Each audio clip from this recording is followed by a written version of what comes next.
It's time once again for Dialogue Conspiracy with political research specialist Mae Brussell, who for 5 years has shared with us her extensive research into political assassinations and abuses of power in this country. Her program relates the news of the week to emerging evidence about the conspiracy which allegedly maintains by force its control over the legislative, executive, and judicial processes in America.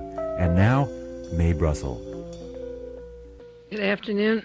This is Mae Brussell in Carmel, California, and it's December the 13th, 1976, Dialogue Conspiracy number 247. I wanted to suggest a list of reading books for listeners to give as Christmas presents. I made out a list of about 50 or 60 of the best books, current books, exposés on various conspiracies and assassinations that are out right now that are on the market that you won't be able to buy later.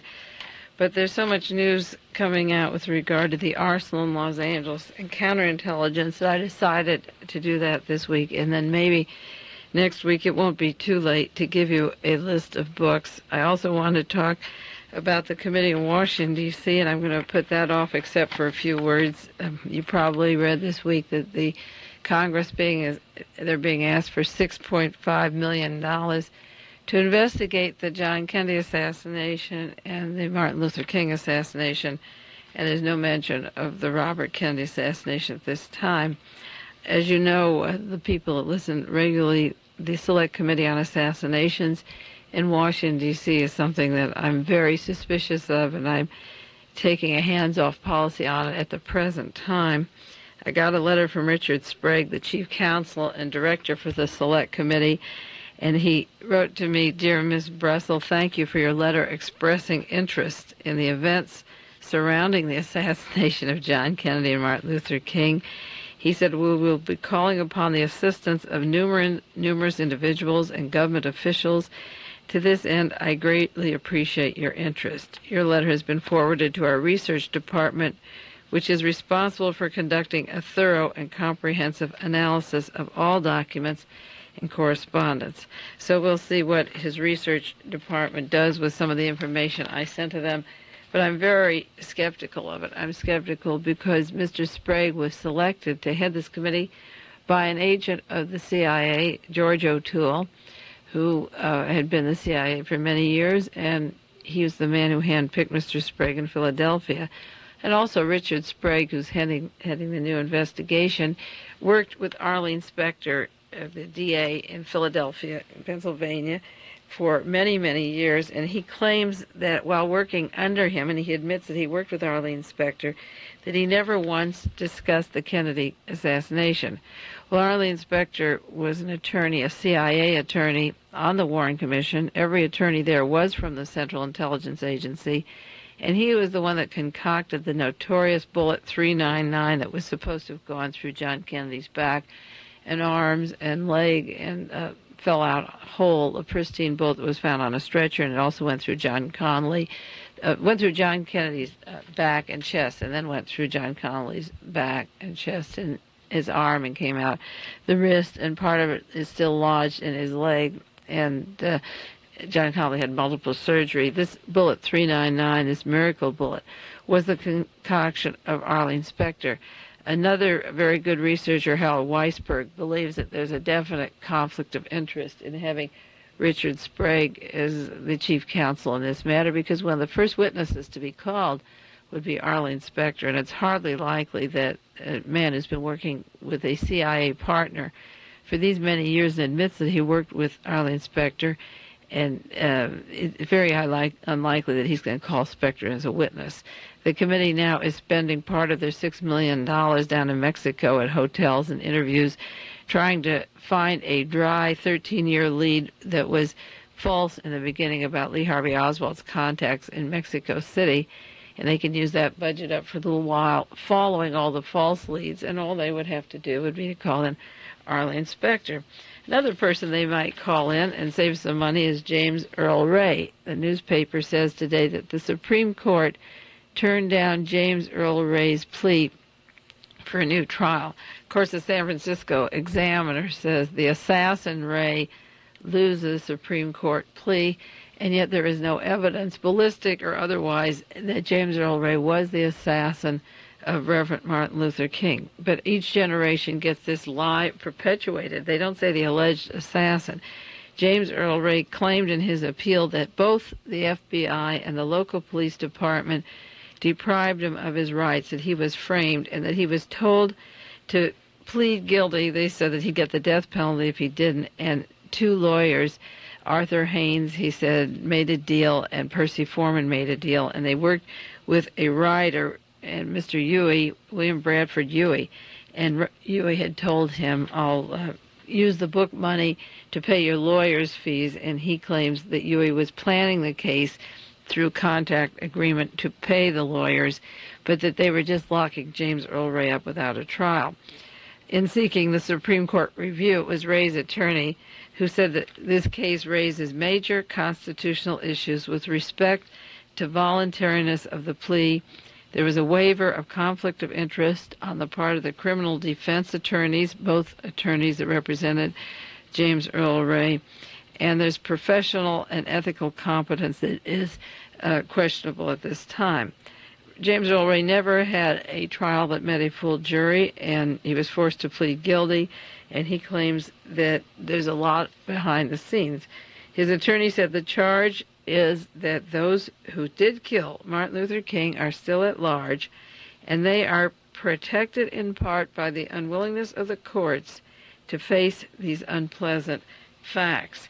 Now, if the congressional committees would give James Earl Ray $1 million out of their $6 million, and give Sirhan $1 million and a good psychiatrist at Sirhan Trust so that he could be deprogrammed, and they worked on a budget of $4 million, they could just follow those leads right there, and I think that that would be a good way to begin the investigation. Here you have Arthur Brammer, James Earl Ray, and Sirhan, who claim that they know something about these cases. They could provide information.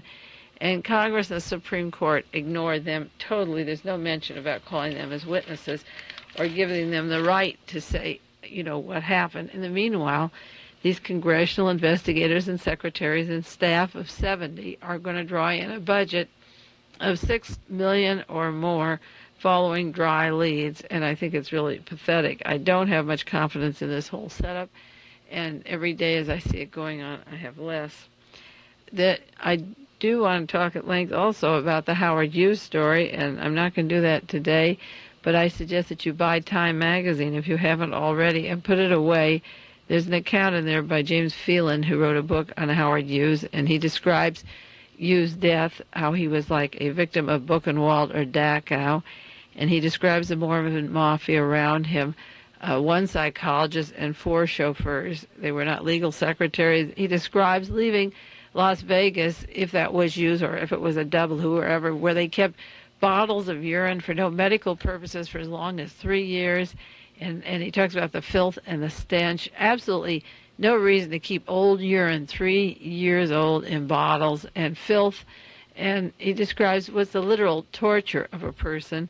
And then to contradict that, we hear that Howard Hughes was flying an airplane in London in 1972, and J.J. Arms, the investigator, wrote a book, and he gave interviews just recently that Howard Hughes was in El Paso visiting him as a very reputable citizen who wanted some jobs done.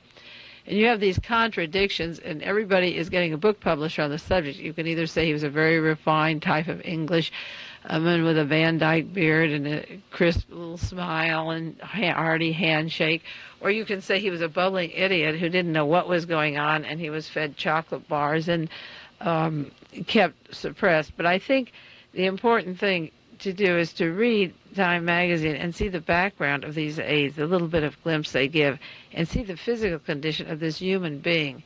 Because what we're seeing is the far right wing, who've been behind many of these conspiracies, doing things to their own, such as injecting Martha Mitchell with what I believe was that dangerous and lethal cancer that she died within 3 years, or Dorothy Hunt's plane crash going down, and Howard Hughes being kept a prisoner. And one of the fantasies of this story was that Hughes only touched things with Kleenex on his fingers. He wouldn't touch any paper.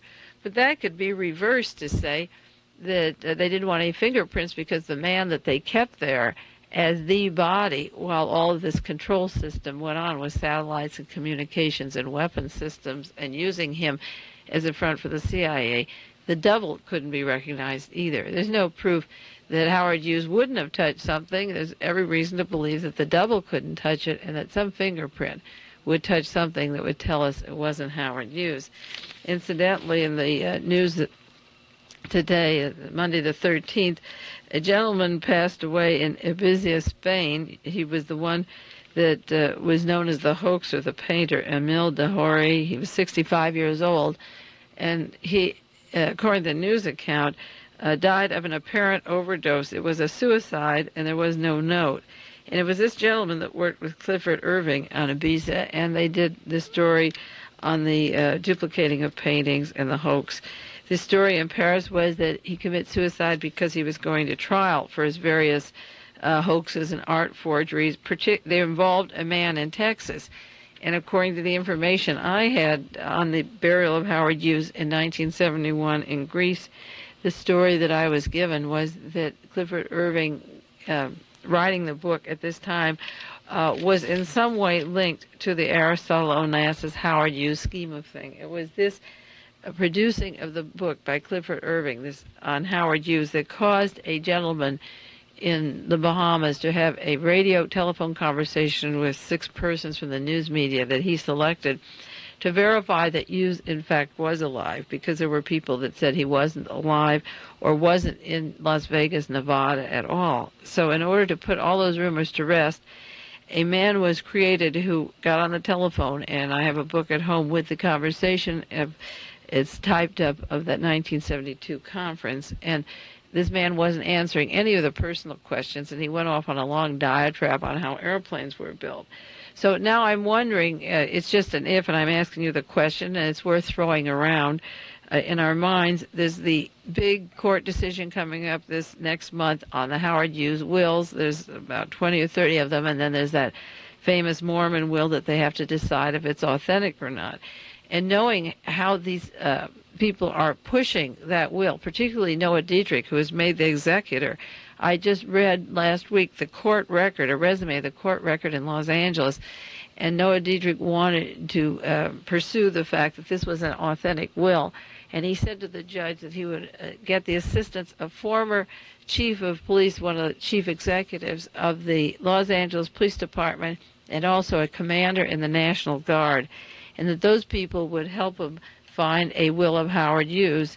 Well, it was right after that that the Mormon will showed up. And knowing the links of the CIA to the Howard Hughes empire, and also the link of Clifford Irving to the whole Howard Hughes saga, I wonder if by any chance they were trying to find a master forger who could produce that will that was written allegedly in 1968.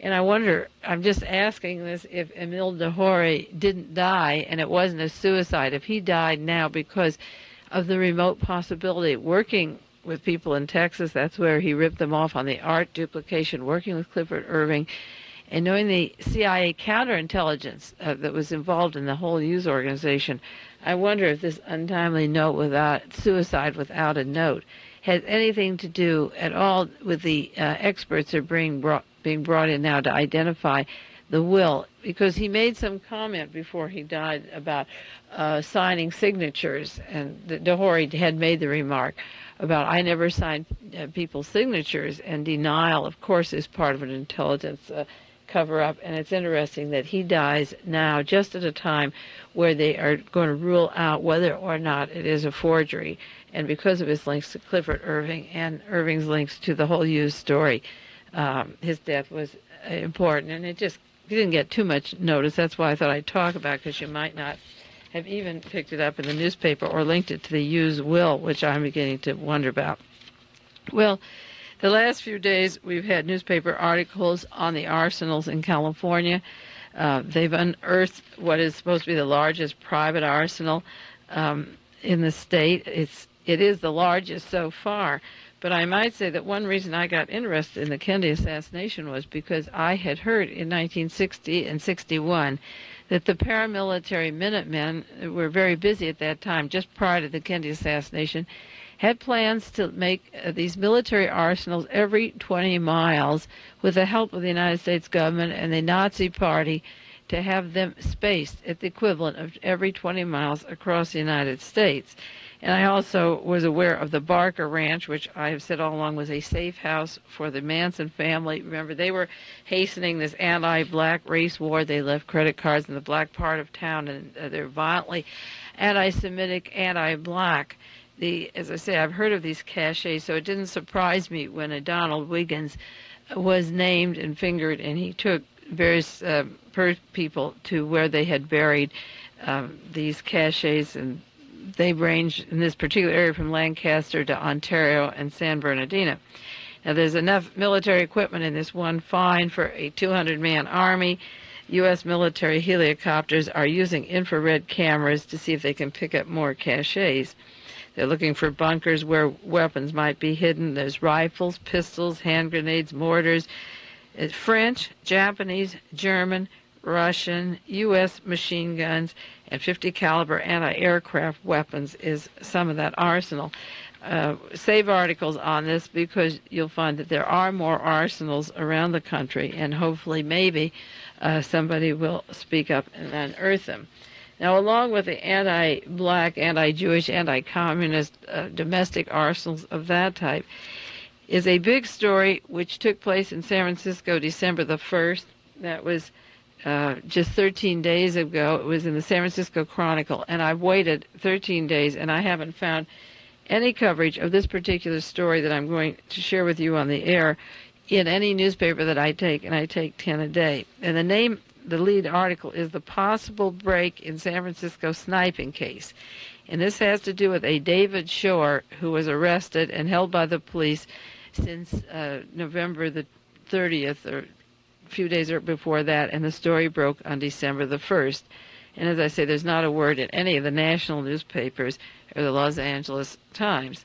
Now, one of the biggest stories in New York City and San Francisco, Los Angeles, is crime in the streets. We're hearing so much about street crime, and the biggest centers of domestic counterintelligence of the Nazi paramilitary far-right wing are Los Angeles, San Francisco, New York, and Chicago. The Red Squads doing the bombings have definitely been linked to the White House, the CIA, and the FBI at centers of counterintelligence.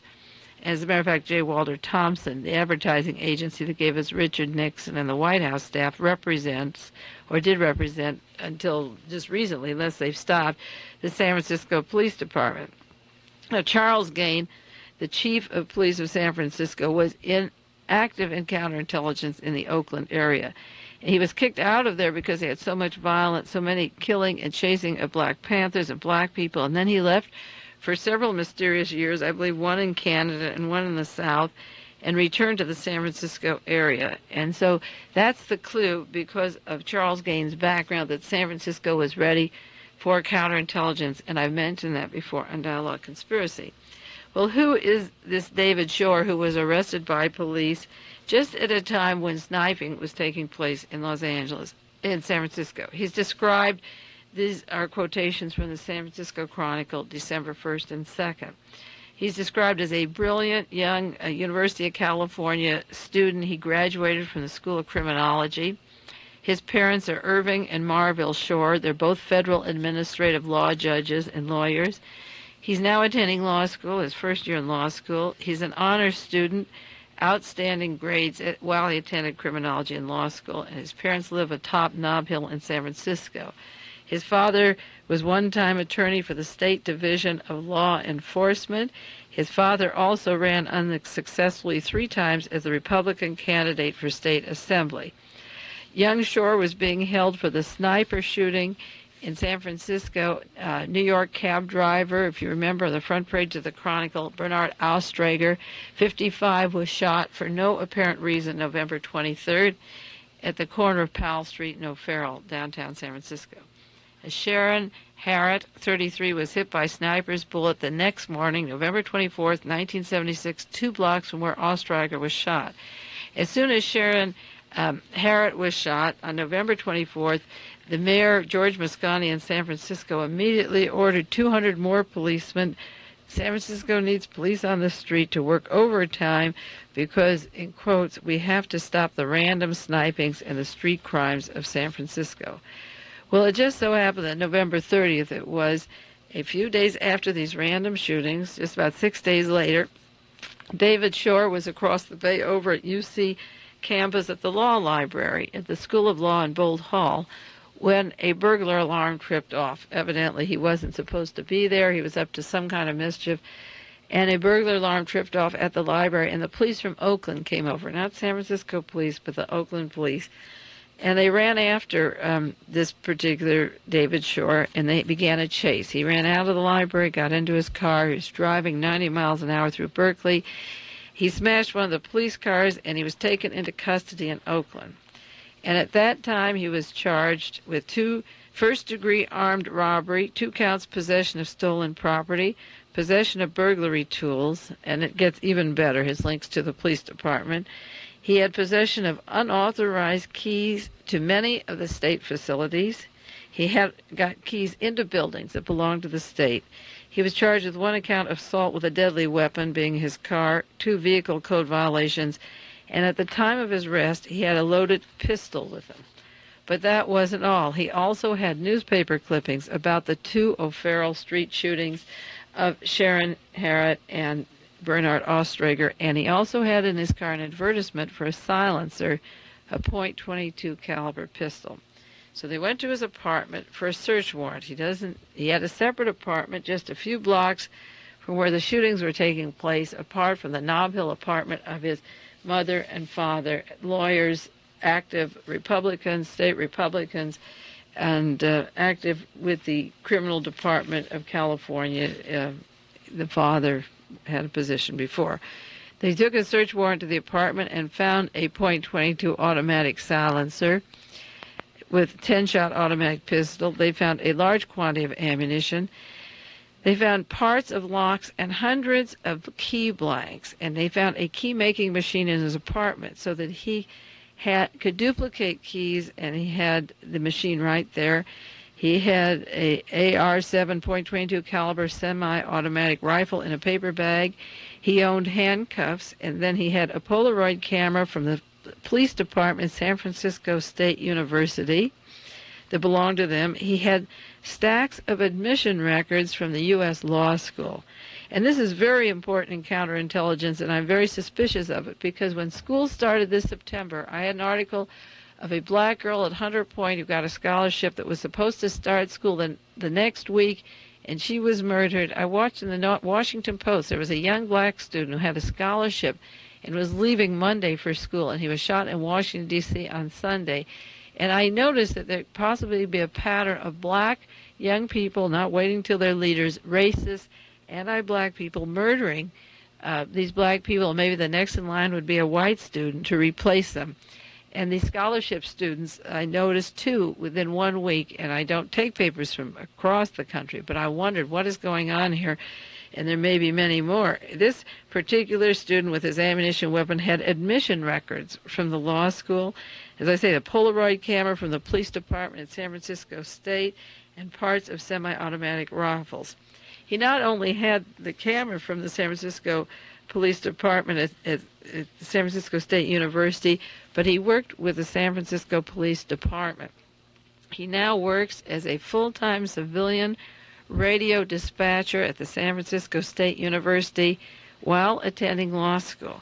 Now, some of you don't recall, or maybe you don't know, that James Earl Ray, the alleged assassin of Reverend Martin Luther King, was able to leave the location behind the Lorraine Motel in Memphis, Tennessee, the day that Martin Luther King was killed, and the radio dispatchers gave wrong information about a getaway car, so that the police all went in one direction, and James Earl Ray was able to leave Tennessee and then get up to Canada and then get to London and Portugal and back to London, and he was on his way to Rhodesia thanks to the radio dispatchers. The day that Lee Harvey Oswald was apprehended, John Kennedy was killed, the radio dispatchers gave a description of Lee Harvey Oswald. To this day, the members of the Warren Commission staff, and I've seen their correspondence, can't explain the absolute description of somebody that they said they believed killed John Kennedy, because Oswald was on the 6th floor of a building, kneeling at the time. If he was on the 6th floor, I don't believe he was, but the only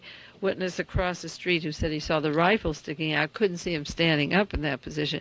So the radio dispatcher is very important, giving misinformation. Or this young student could give misinformation and say, I saw a black man flee, like the zebra killings or whatever.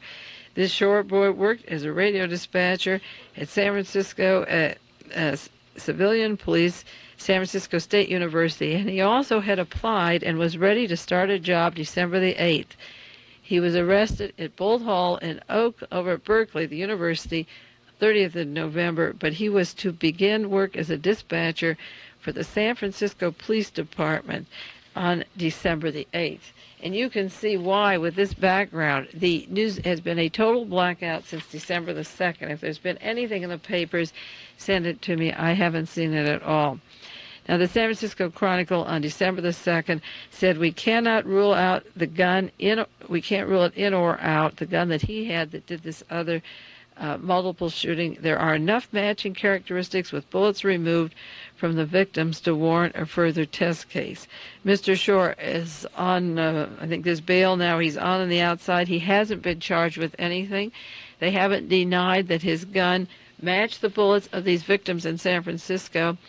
They said he will be charged with having a silencer with it, which is a felony.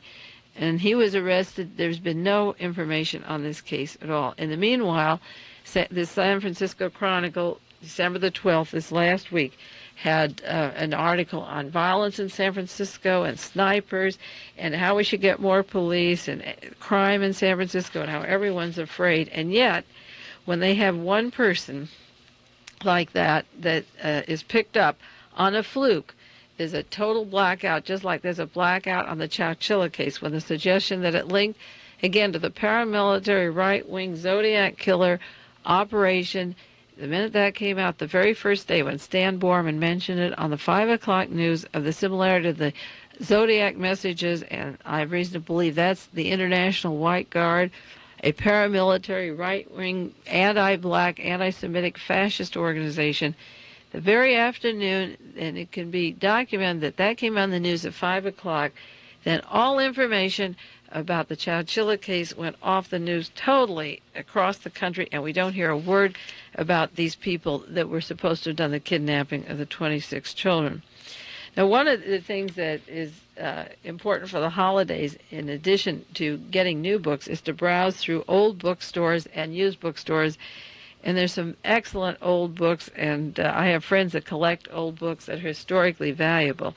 And for the remaining of the show, I want to run down quickly a book that a friend shared with me this week. It's called Army of Spies, and it has to do with hooded men, the same kind of people that I believe are behind the Manson case, the arsenals in Los Angeles, the San Francisco violence.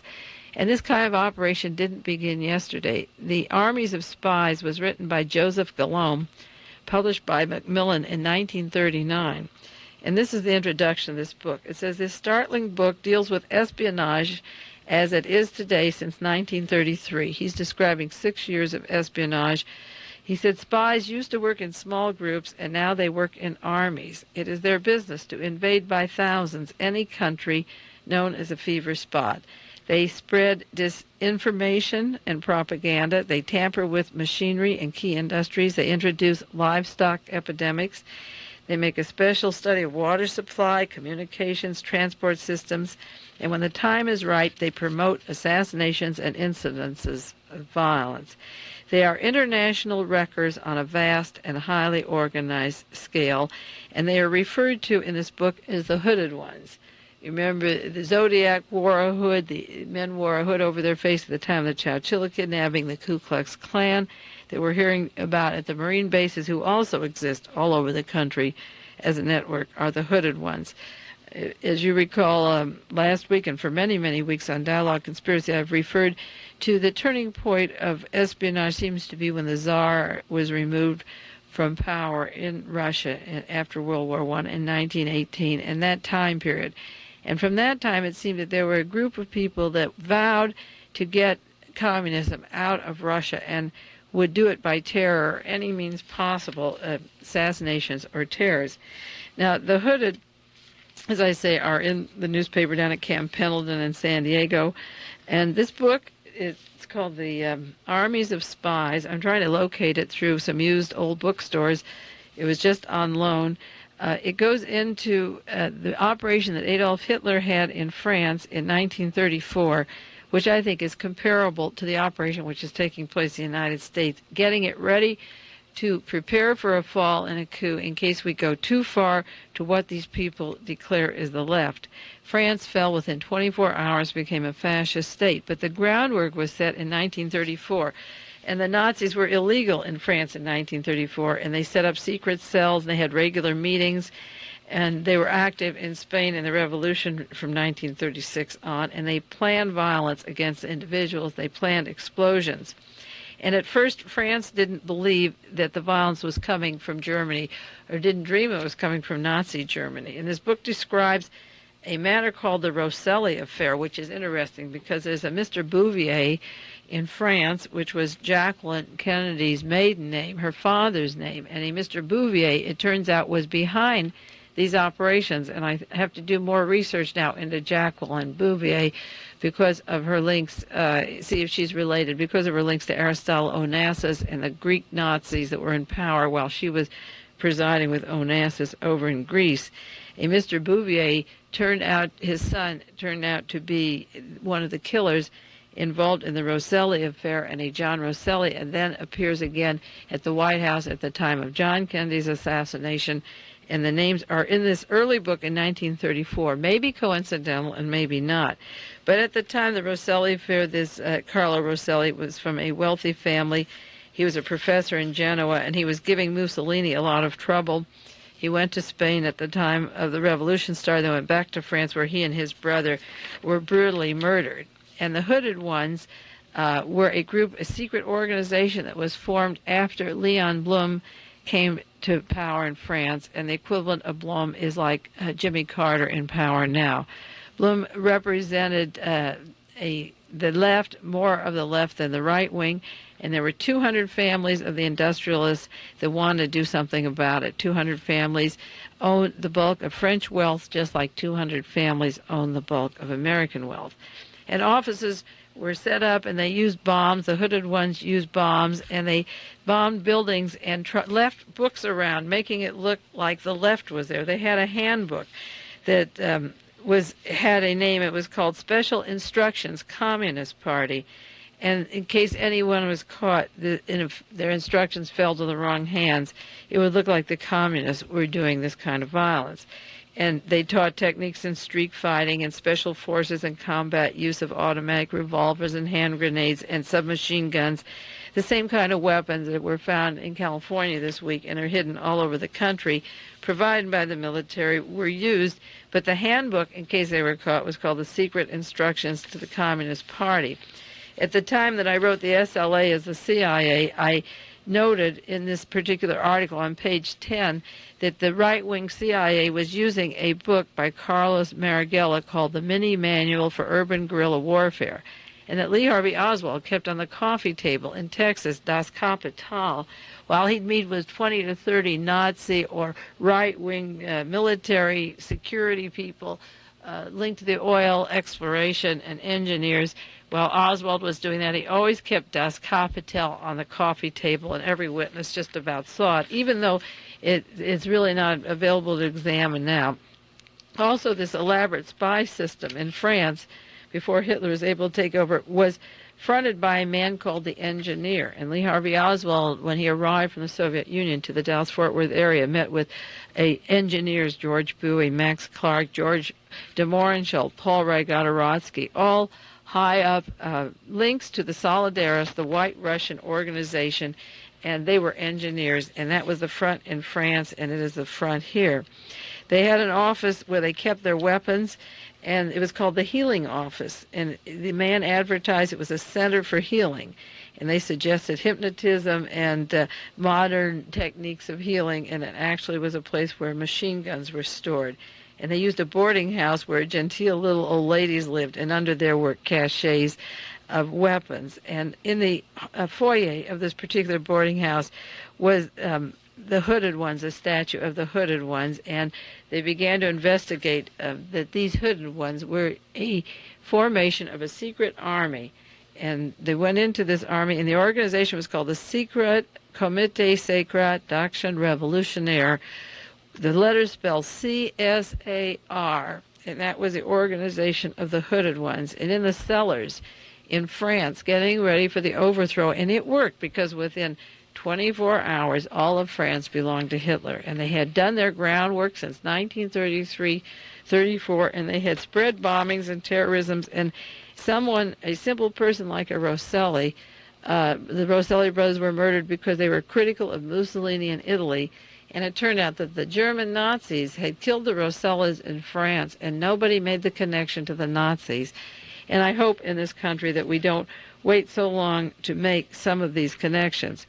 They had radio transmitters, they had radio shortwaves, they accumulated addresses, which reminds me of this boy in San Francisco, David Shore, with his names of admissions to schools.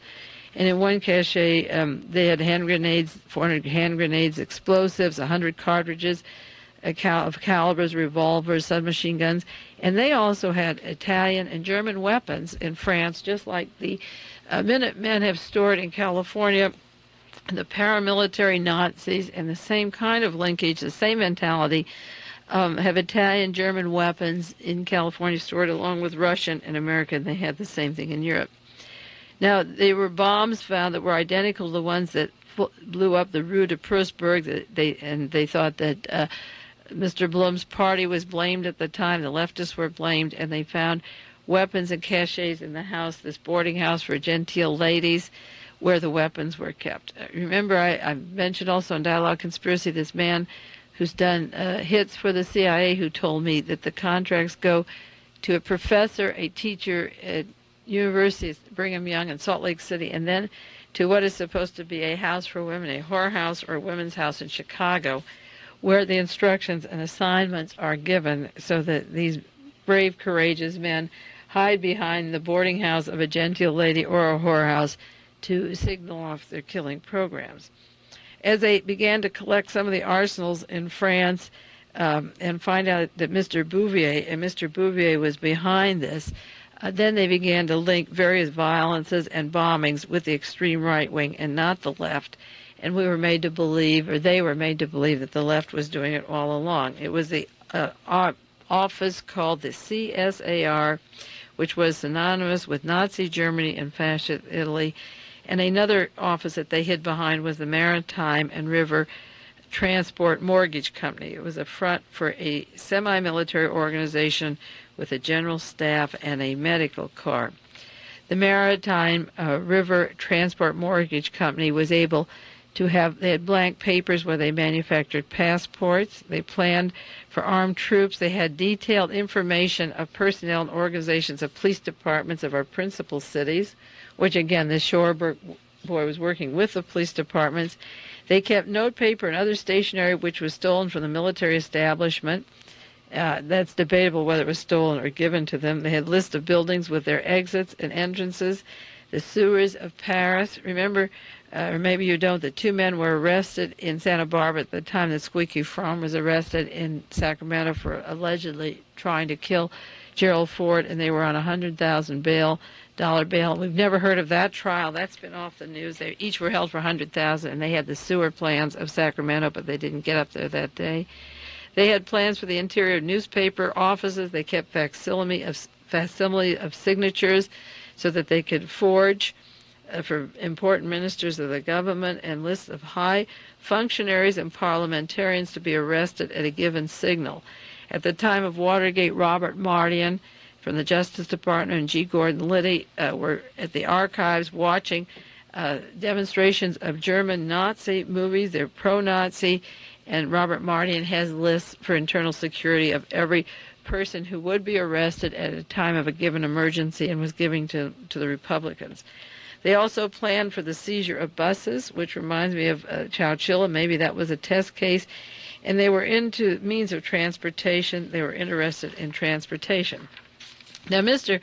Bouvier, his name is Jean-Marie Bouvier, a Paris industrialist, turned out to be linked to this organization, the CASR, which spells Tsar, to bombings at the Étoile. His son was involved in the murder of the Rosselli brothers. And another person, André Hugo, was mentioned as being involved in murdering the Rosselli brothers. Now, this is interesting that a young Bouvier did that, because I don't know the answers yet. I just got this information this week. But I'm going to ask some questions. I like to ask questions, because Jacqueline Bouvier was educated at the Sorbonne, and she married Senator John Kennedy when he was a senator. It's common knowledge that Joe Kennedy wanted John Kennedy to become president of the United States. There's a book out claiming that the oldest son was killed in an airplane crash purposely during World War II so that he couldn't become president. But everybody who knew Joe Kennedy knew that he wanted his son to become president. And Jacqueline Bouvier, educated in France at the Sorbonne, who may or may not be a relative of Jean-Marie Bouvier, the industrialist whose son was involved in counterintelligence, married Senator John Kennedy. And after he was killed, she went immediately or shortly thereafter to Aristotle Onassis, who helped put the first Nazis into power in Greece since World War I. She lived there during the whole part of the Nazi military junta in Greece. Jackie's stepfather, when her mother remarried again, was Mr. Hugh Auchenschloss, who just died 2 weeks ago, and his obituary described him as in Navy intelligence during World War II, which was also the time of Project Paperclip, when Nazis 652 were brought to the United States. And Mr. Auchenschloss had a 46-acre estate at McLean, Virginia, also the headquarters of the Central Intelligence Agency. He lived nearby. His first marriage was to Amaya de Chaprapotsky, I can't pronounce it very well. It would be interesting to know whether he was linked to the Solidaires and the White Russians and the Nazis that were doing that violence in France, and then many of them moved to the United States, and the ones that I studied were in the Dallas-Fort Worth area. In fact, Janet U. Auchenschloss, Jackie Bouvier Kennedy's mother and stepfather were friendly with George and Jean DeMohrenschildt. That was Lee Harvey Oswald's babysitter, and the 26 volumes of the Warren Commission hearings have a letter that DeMohrenschildt had written to them. He knew them and was a guest in their home, and he had represented his family the Nobel oil fields in Russia before the Tsar was kicked out. So you have links here to the Tsar and to Nazis. DeMohrenschildt was followed from New York to Corpus Christi during World War II for allegedly they suspected him of being a Nazi spy at the time. That was Oswald's friend. That was a friend of Jacqueline Bouvier Kennedy's parents. And it's quite a coincidence of history. There are coincidences here that have to be delved in further. As I say, the Bouvier family, wealthy background, French background, working with Nazis, in helping France fall, working with white Russian agents titled the CSAR, the Tsar, and then you have Jacqueline Bouvier and marrying Senator John Kennedy, and then joining up in Greece where the Nazis were again in power, considering her reluctance to open any of this. I think the history of the Bouviers will demand more scrutiny at this time. And also, these two Rosselli brothers were killed in France by the son of the industrialist Bouvier, and a John Rosselli was brought to this country illegally from Italy, and he was always threatened to have his passport taken back or be deported. And he was instrumental in bringing that woman to the White House that John Kennedy used to sleep with, this Judith Exner. And I'm wondering if the Rosselli family had any role in this. You know that John Rosselli was murdered this last year in 1976, put in a drum and allegedly was supposed to be drowned, but the body surfaced. And you have a Rosselli that's tampering with John Kennedy, his sex life in the White House, providing his mistresses. And you have the Bouviers in France and in America. So, and you have these same common organizations, the CSAR and the Nazis, and the stockpiling of weapons, and the similarities to the counterintelligence of the means that this boy had in San Francisco and the news blackout, and the means of stockpiling in California. So I'll be doing a little homework on these matters in the weeks to come. And for gift giving for Christmas, if you're all out shopping, buy some good books the researchers have written. There's a great number of them, and many of them are good. We'll discuss them hopefully next week. And get used books if you can't afford. The new books are expensive, and there's some good paperbacks around. But give books of information and instead of all these other traps and appliances, and help spread information, because it is gratifying and it'll last forever. Then you can pass it on to your family and hold on to these books before they're out of print. Time is up on Dialogue Conspiracy. I'll see you next week. This is Mae Brussell in Carmel, California. This has been Dialogue Conspiracy with political research specialist Mae Brussell, who for many years has been researching the facts behind political assassinations and conspiracies in this country. Dialogue Conspiracy originates with KLRB FM in Carmel, California.